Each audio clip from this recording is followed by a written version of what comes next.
มาถามเบิ่งทั้งหัวหน้าครอบครัวก่อนบาดนี้พี่น้องเอ้ยเนาะเป็นจังไดความรู้สึกพี่น้องเอ้ยเนาะหลังจากได้นั่งนั่งเนาะนั่งหลังจากได้เห็นเสาเนาะเสาเฮือนเสางามหรือว่าเสาค้ำเสาคูนเสาเอกเสาโทเนาะที่บ่ได้แหละเลยชุดแต่ดีใจแล้วเนาะจะบ่จะได้มีกันบ่ไล่กันมันจะให้อีกต่อขึ้นมาความทุกข์ปัดมีหมู่ผู้มาอีต้นนี้ทิวคือข่อยทิวแห้งทีมแห้งก็เจ็บเลยเนาะน้องละฮะบ่ล่ะฮะอย่าให้ข่อยได้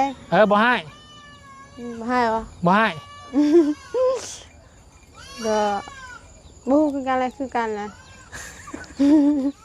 แล้วยันบ่ให้สิว่าเสางามนี่ยันบ่ให้น้องบ่แต่ว่าก็เสามันก็งามอยู่แล้วล่ะแต่ก็งามอยู่โอ้ค่ะ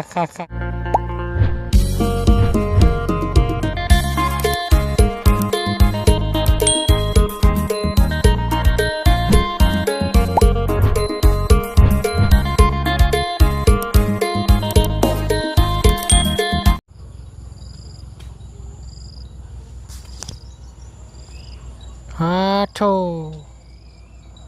หอมแตกปุ๋ยงัวเนาะโชยมากพี่น้องเอ้ยเนาะกินปุ๋ยงัวธรรมชาติเนาะคนก็ที่อยู่ลำบากเนาะงัวเปื่อนเนาะมันบ่มีอ่ะนะมันบ่แห้งเนาะฝนตกลิ่นตลอดเลยได้พี่น้องบ่อยู่บ่เศร้าเลยนะปนเปื่อยไปด้วยวิวทิวทัศน์ธรรมชาติเนาะรอบๆบ้านของน้องลังพี่น้องเลยเนาะสบายดีพอสบายดีเนาะมาถามเบิ่งทั้งหัวหน้าครอบครัวก่อนบาดนี้พี่น้องเลยเนาะเป็นจังไดความรู้สึกพี่น้องเลยเนาะหลังจากได้นั่งเนาะนั่งหลังจากได้เห็นเสาเนาะเสาเฮือนเสางามหรือว่าเสาค้ำเสาคูนเสาเอกเสาโทเนาะได้มาหอดจอดถึงอยู่หน้าเฮือนของเจ้าของแล้วมีความรู้สึกจังใดดิเนาะทางพ่อน้องลังพี่น้องพ่อก็ได้มกดีใจมาแล้วเนาะทางนั้นก็ทางลูกมาช่วยมากาดพ่อนี่ก็หมดท่านั้นแหละความดีมกดีใจว่าอย่างไรจากที่บ่ได้แหละด้วยชุดแต่ดีใจแล้วเนาะจะบ่จะได้มีกันบ่ไล่กันมันจะให้อีกต่อขึ้นมาความทุกข์ปัดมีหมู่ผู้มาอีต้นนี้พักแพงนั่นน่ะทางน้องเนี่ยทางเบาเนี่ยทางดักหัวหน้าเนี่ยเขาก็ผู้จักแบบคนผู้ช่วยนำผู้จักเขาชื่องานหลายๆคนเนาะนั่นแหละเต่ามาโฮมพี่น้องเลยเนาะมาให้กำลังใจหรือว่ามาพักดันเนาะเป็นกระบอกเสียงให้ผู้ใหญ่ใจบุญเพิ่นได้เห็นนะครับได้ชมเนาะเราเขาขอโทษด้วยพ่อตั้งแต่พอสร้างครอบครัวมานี่เขาบอกขอโทษได้เคยได้เสาใหญ่แบบนี้บ่เฮ็ดเทือนที่ผ่านมาไม่ได้นะบ่อะไรนะเฮ็ดแต่นี่แหละเฮ็ดละเฮือนลูกเฮานี่ก็บ่ช่วยก็ย้อนบ่มีอะไรตั้งตู้อะไรแล้วพวกลูกเอกพวกแต่พนายใจดีบ่ช่วยแล้วก็เขามีคนช่วยบ่ล่ะคนมาให้แต่บัดเฮาก็มัดเท่านั้นแหละแต่บ่ตอนต่อไปก็บอกให้ปะกันนั่นนี่แหละเบิ่งแย่งนั่นนี่แหละคนก็หางลูกชาวเลยลูกยังเบิ่งเด้อบ่พอได้เบิ่งพอได้แย่งพอได้เห็นผู้เจ้าก็เจ้าเอาลูกเอาพวกก็ต้องโทรกันนั่นเขาบอกแหละกันเฮาเวลาเขาเป็นคนนะกันเฮาเป็นคนเชื่ออย่างใครๆแน่เนาะกันเฮาได้แล้วเขาบอกมัดผู้ชึกมันพอได้ช่วยพอได้ให้หัวหน้ายังผูกลูกหูแล้วบอกได้ลูกได้ปัวเป็นเจ็บเป็นไข้ก็เสนอเพิ่นนะเป็นว่าลูกของเพิ่นแหละพอก็จักบ่มีแนวสิเลี้ยงบ่มีที่นั่นแหละเลี้ยงเต็มหอยน้อยมันใหญ่แล้วก็มันเป็นโชยกันแล้วให้ได้เนาะนั่นแหละพอก็จะสิว่าความหมายของพ่อเพิ่นก็อยากให้ลูกๆเนาะจดจำหรือว่าระลึกถึงบุญคุณเนาะที่ทางผู้ใหญ่ใจบุญผลซอยมาหรือว่าทีมงานใจบุญประสู่สุคนเนาะก็คือพอผล พยายามจะบอกสอนลูกแบบนั้นเนาะ ฉันไม่นั่นแหละอัน เดี๋ยว ว่า เวลาตอนนี้พออยู่พอก็สิบอกสิสอนเนาะ โดย ในอนาคตภายภาคหน้าเนาะ โดย มันก็คนทุกคนก็ต้อง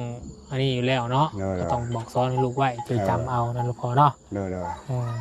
ก็คือนี่แหละเนาะก็ทั้งเฮาก็ดีใจบุญเองก็เด้อ โอ้ มาเห็นตั้งแต่น้องงาม โดย มาซอยแม่น้องพ่อหยอง แล้ว เขาก็แนมตลอดเทือนเจ้านี่ แนมทายกัน แม่นมัน จนกะจะทายจังได้ละเนาะจนในเมื่อน้องลัง โดย มีซื้อมีเสียงขึ้นมา โดย ทางผู้ใหญ่ใจบุญเพิ่นก็รู้สึกอีต้น โดย เนาะ คือว่าแบบลูกเฮากันมันนับถือได้พ่อแม่บ่โดนมัน3 ปีนี่บ่ได้เรียกหยังนั้น นอนในตารางก็ขึ้นกินข้าวบ่ได้เว้าแนวเฮาฟังความเฮาน่ะอันนั้นให้รู้เว้ยทุกข์ยากก็ย่าแล้วนั่นแหละเฮาหาน้ำใหม่กินนี่แหละนั่นแหละเฮือนชานจะมันบ่ได้แล้วเฮ็ดไหนเนาะทางหัวหน้าเพิ่นเธอซอยทางให้ดีมกดีใจเฮาบัดอย่างเลยลูกเฮาก็ซ้ำลูกคนแบบนั้นให้ควายมีคนมาหักมาแพงนั่นบ่ทางลูกนะมาหาทางลูกไผ่เขาก็คือการบอกมันตายแล้วแต่มันเจ็บเป็นเท่านั้น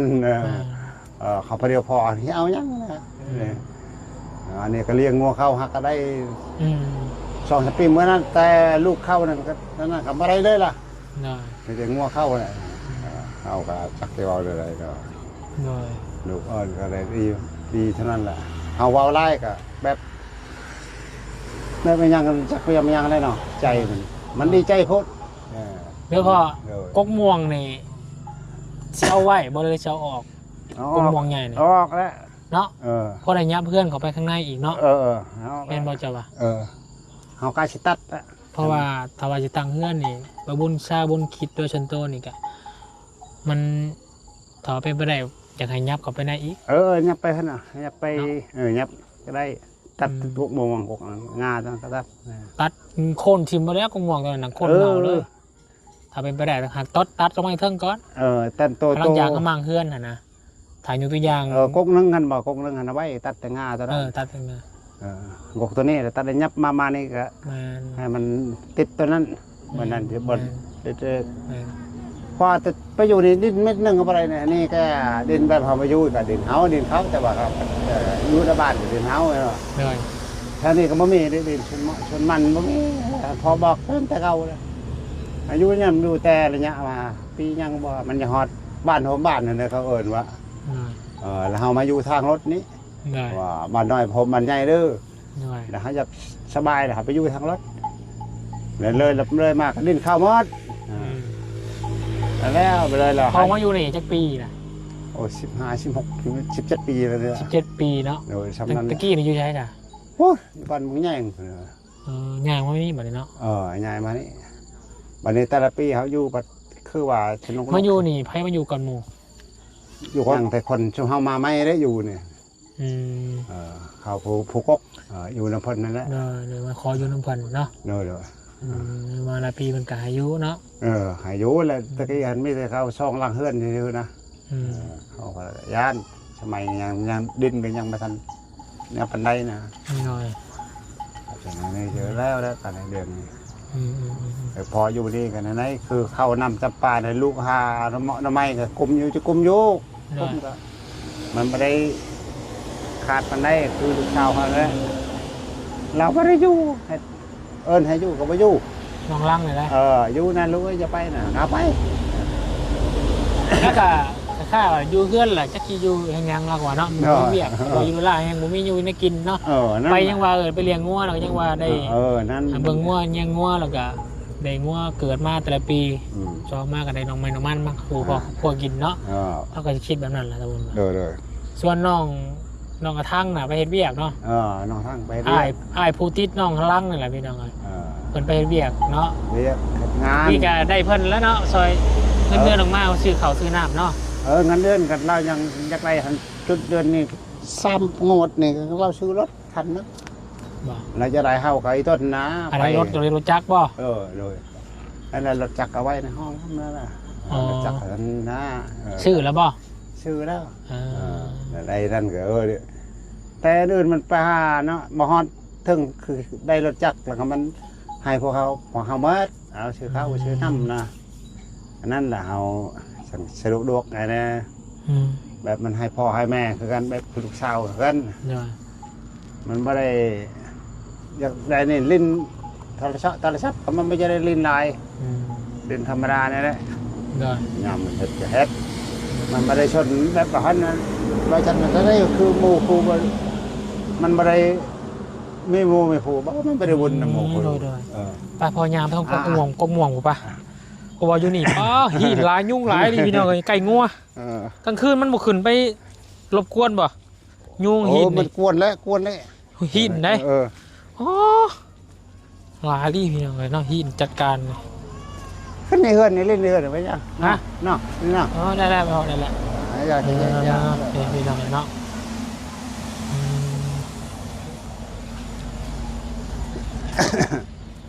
มาอยู่ตะกี้ก็กม่วงเพิ่นเกิดได้เนาะเจ้าก็ม่วงเนี่ยตัวได้เกิดกันมาอยู่นี่ใครมาอยู่ก่อน มาก ม่วงมาอยู่ก่อนป่ะ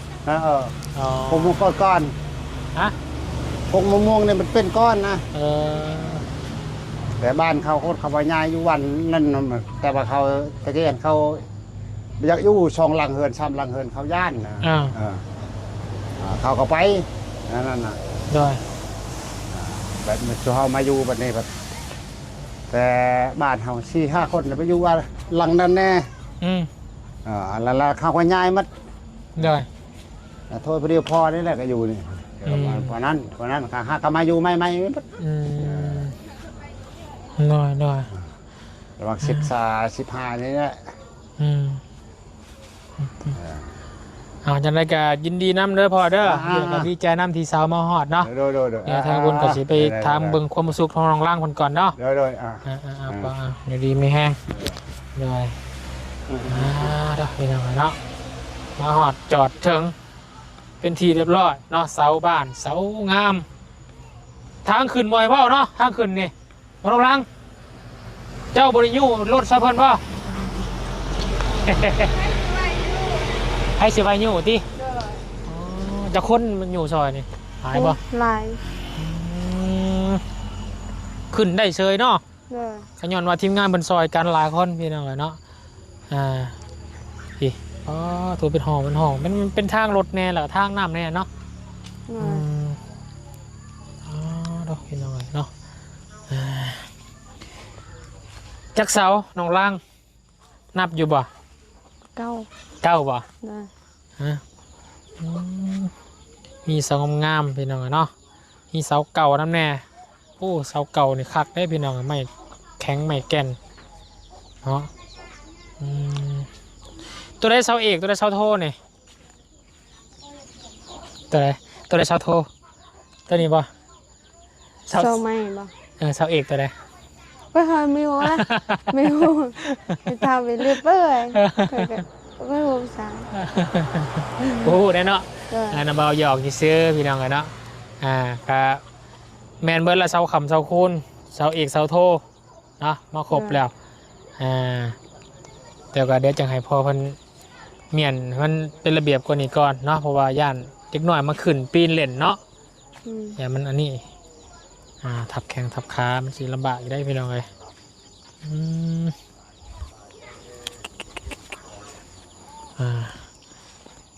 นี่พริกบัวนะ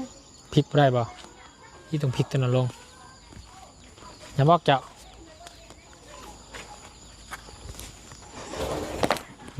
พริกแล้วนี่ย่านบ่ย่านเนี่ยทิพไปทิพคือข่อยทิพแห้งก็แจ๊บเลยนอดน้องลังให้อ้ายทีบเศร้าภาษาน้องลังกระทิพแห้งกะไหวแล้วมันหลุดนี่ได้แล้วเนาะ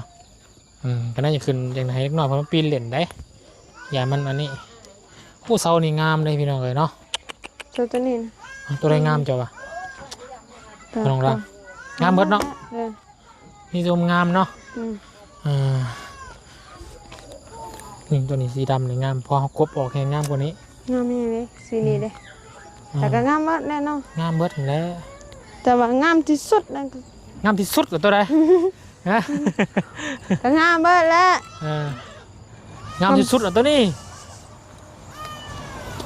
ก็งามเบิดแล้วขอแนมอยู่นี่ แนมเบิ่งโดยตาเปล่านี่งามเบิดเนาะ เลยงามหมดเลย บัดน้าเบากับเสาตัวใดงามฮะ บ่ล่ะ ฮะ อย่าให้ค่อยได้ บ่ให้ บ่ให้วะ บ่ให้ ก็บ่คือกันอะไรคือกันนะ แล้วยันน้าเบาให้สิว่าเสางามนี่ยันน้าเบาให้น้องบ่ บ่แต่ว่าก็เศร้ามันก็งามอยู่แล้วล่ะแต่ก็งามอยู่ โอ้คักเดียวแล้วน้องๆคนนี้ยันน้าเบาให้มื้อนี้ถือว่าบ่ได้ไปเลี้ยงงัวบ่มื้อนี้ เดินไม่ได้ไปเรื่องหัว ถ้ารับเสาเนาะ เดิน แต่ละมื้อก็เริ่มแล้วเนาะเพราะว่าทีมงานกับเขามาหาน้องเนาะ เดิน แหงขึ้นมาเพิ่มอีกวันนี้3 คน เดิน ร่วมกันกับห่วยเกือบ10 ปลายคนไปแล้ว10 คนไปแล้วมาหาน้องเตรียมเมื่อยบ่ บ่ ฮะ ให้ ทีมงานมาหานี่เมื่อยบ่ บ่ บ่เมื่อยบ่ เดินให้ดีใจ แหงดีใจบ่ เดิน คิดว่าเสียใจสุดอ่ะ อ๋อขยักให้มันมาหลายๆกว่านี้อีก โอ้ ก็บ่ม่วนเด้มันมาหลายเด้ ยังไงไม่ร้ายกว่านี้อีกเนาะ เด้อ อ๋อโอเคพี่น้องเอ้ย ม่วนนี่ม่วนเขาเว้าว่าละม่วนเขาฮ้อเราเคยเห็นคนหัวลายปานนี้ ทีมงานแต่ละคนมาเนี่ยแต่ละคนนี่คือกันปะ เด้อ คือกัน คือกันเลย คือกันเบิดปะ เด้อ คือกันแบบไป ก็แบบว่าหน้าตากะก็จะค่อยสิเว้าได้คือกันข้อยก็บ่ฮู้ แต่ละคนเนี่ยผู้ใดปากเก่งผู้ใดบอกบ่เก่งผู้ใดบอกเก่งผู้ใดตลกผู้ใดบ่ตลก ตลกบ่มีแต่อายนั่นแหละตลกมันผู้นั้นก็มักอยู่ตลก ผู้ใด ผู้ ฮะ ผู้โตอันนั้นใส่เสื้อ ผู้เกือบขาวนะปะ เด้อ อ๋ออาจารย์เล่าวนะอาจารย์เล่าวเบาเล่าวจักแต่เบาน้อยโอ้จักแต่เบาน้อยปะ เด้อ อ๋อเบาน้อยปะ เด้อ อันนั้นก็ตลกปะ เด้อ เบาจันเนี่ยตลกปะบ่ตลกปะ เด้อไม่ เราคืมอย่างเดียวปะ ก็ฮู้คือกัน ย่านแล้วบ่บัดนี้ ก็ บ่เป็นนี้ คือว่าได้ยินข่าวว่าเจ้าย่านภายในคนในทีมงานคนหนึ่งบ่ย่านผู้เสียงดังบ่ เด้อ ตัวใหญ่นะ ด้วย แม่นบ่ ลุงเฮิม ลุงเฮิม เด้อเขาว่าเสียงดังหั่นเนี่ย เออ เด้อถ้าเข้ามาแรกๆก็บ่ย่านแล้ว แต่มาเทื่อนึงก็ย่านอยู่ มาตลอดน่ะก็บ่ย่านเนาะ เด้อ คือน้าบ่าวก็มากแรกกันน้องเพิ่นก็ยังบ่ได้ฮู้จักเนาะ ตัวยังสั่นอยู่ ยังสั่นอยู่ เด้อเพราะว่าเฮาก็เห็นคนนอกก็บ่เคยแบบว่า บ่เคยพ้อเนาะ บ่เคยเว้าบ่เคยปากบ่เขานั่งผู้เดียวเลย อืม แม่ญาติเลยว่าซ้ำค่อยนี่เพิ่นมาก็ค่อยก็บ่ได้ปากนำเพิ่น อืม ก็เป็นหยังเดี๋ยวคือเป็นคนเดียวนี้เพิ่นว่า นั่นแหละก็ทีมงานก็มีคนใจดีเบิดเนาะ เด้อ แต่ว่าเพิ่นสิแต่ละคนสิเว้าบ่คือกันหรือว่าบางคนเสียงดังบางคนเสียงคอย เสียงดังก็เพิ่นก็เฮาอยู่บ่แม่นว่าเพิ่นอยากหาย อืม ก็เข้าใจอยู่นะ น้อย โอ้น้องไปเลี้ยงงัวแต่ละมื้อนี่หมูมีหินกินบ่ นี่หยัง อ๋อหินได้หินตัวน้อยๆนะคือยุงนี่เห็นว่าตอมหัวจะมีแต่หินเบิดน่ะ อันนี้บ่ แมงที่มันกัด บ่มีนะ ฮะ บ่เคยมีปานใดอยู่นั่น อ๋อ มีแต่ยุ่งว้ายหลายโพด บ่มีฮะก็มีแล้วหินเนาะ ถ้าเห็นว่าค่อยเลี้ยงปานใดคือเพิ่นนี่ล่ะเอา อันยื้อน่ะ อายุนะ อายุก็บ่เฮ็ดน่ะ โทษ เวลาคนเลี้ยงเขาบ่เฮ็ดน่ะ บ่ได้หลายตรงนี้น่ะ เขาเฮ็ดแต่ยุ่งเวลาคนเลี้ยง อืม ยุ่งอ่ะกับหน้าเขาดำหมด อืม มันจะหินอันนี้นะ ฮะ เพราะว่าจะ กุ้ม อืม กุ้ม กุ้ม เดี๋ยวว่าเขาก็ว่ากุ้มไปซาเฮาไปนั่นเลย กุ้มหิน จะว่านั่น หิน บ่แม่น ยังจ้ะ ด ด ำเลยเขาว่ากุ้มเนี่ยแปลว่าเฮาดำนั่น ำ ได้เขาก็ว่าเจ้านี่กุ้มเจอจะว่าขี้ไรแล้วด กุ้ม ำเลย กุ้มไปว่าดำเนาะ นี่ซื้อมาแล้วกุ้ม กุ้มปะ เลย กุ้มหัวยองนะ นี่พูนซื้อเอ้อยเพิ่นน่ะ อ่า ซื้อน้องกุ้ม กุ้มอืมอืมอืมอืมเอาชาวเนาะวุ้นกับมาแสดงความยินดีนำเด้อ เลย มาเมื่อวานนี่เอาไข่มาใหายแต่หนึ่งเห็นป่ะ เลยเห็น ทอดกินเนาะยุ่งหลายลิ้นอ๋อมันเป็นยุ่งหินได้พี่น้องคัดโอ้อืมอืม อืม เอาจะได้ก็ดีใจนำเด้อน้องลังเด้อ เลย ได้เสางามๆมา